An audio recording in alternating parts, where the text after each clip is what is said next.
प्यार से बोलिए धन गुरु नानक। एक बार दशम गुरु श्री गुरु गोबिंद सिंह जी अपने सिखों के साथ राजस्थान के एक गांव में पहुंचे। उस गांव में जैन धर्म के लोग भी रहते थे जो अहिंसा में विश्वास रखते थे। वह लोग कबूतर पालते थे। उनको कबूतरों से बहुत ज़्यादा लगाव था। वह लोग कबूतरों को दाना चुगाते थे और कबूतरों को हवा में उड़ते देखकर उन्हें बहुत आनंद आता था। इत्तफाक कुछ ऐसा हुआ कि गुरु गोबिंद सिंह के घोड़े के नीचे आकर उनका एक कबूतर मर गया। अपने कबूतर को मरा हुआ देखकर वहाँ के अहिंसावादी लोग विचलित हो गए। वह लोग श्री गुरु गोबिंद सिंह जी से बोले, आप अपना घोड़ा देखकर नहीं चला सकते थे? आपकी वजह से एक मासूम कबूतर की जान चली गई। आपसे बहुत बड़ा पाप हो गया। गुरु गोबिंद सिंह जी ने उनको बोला, जिस कबूतर के लिए आप अफसोस कर रहे हैं उसका अंतिम समय आ चुका था। उसको कोई भी नहीं रोक सकता था, इसलिए वह मर गया।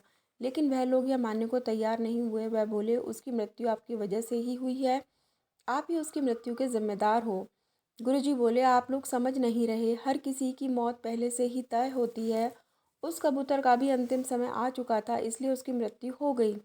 लेकिन वह लोग गुरुजी की कोई बात समझने को तैयार नहीं हुए। वह गुरुजी को ही उसका जिम्मेवार बताते रहे। गुरु गोबिंद सिंह जी बोले, तुम सिर्फ एक कबूतर के लिए रो रहे हो। अगर यह सारे ही कबूतर मर जाएं तो? गुरु के शब्द परवान चढ़े और सारे कबूतर वहीं के वहीं मर गए।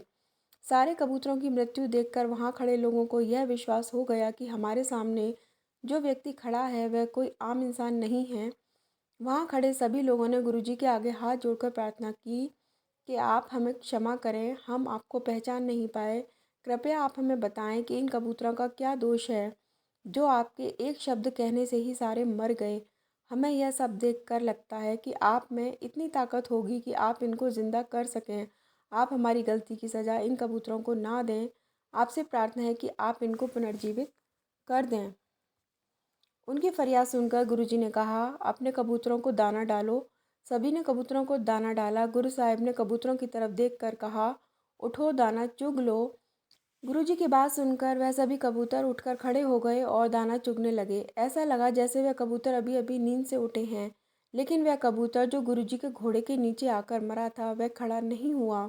यह देखकर वहां खड़े लोगों ने गुरुजी से प्रार्थना की, गुरुजी, आपने सभी कबूतरों को जीवित कर दिया, लेकिन जो सबसे पहले आपके घोड़े के नीचे आकर कबूतर मरा था वह तो अभी भी जिंदा नहीं हुआ। कृपया आप इस पर भी कृपा करो और इसको भी जिंदा कर दो। गुरुजी बोले, वह कबूतर अब जिंदा नहीं हो सकता। लोगों ने पूछा, ऐसा क्यों?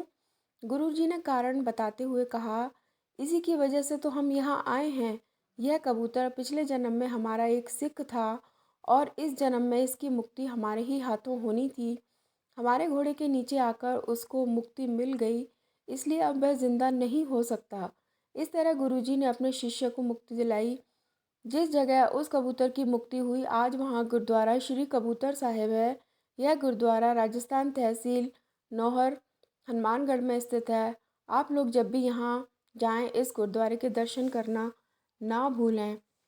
अगर आपको ये कहानी पसंद आई तो प्लीज़ हमारे चैनल को लाइक और सब्सक्राइब करिए। Thanks for watching.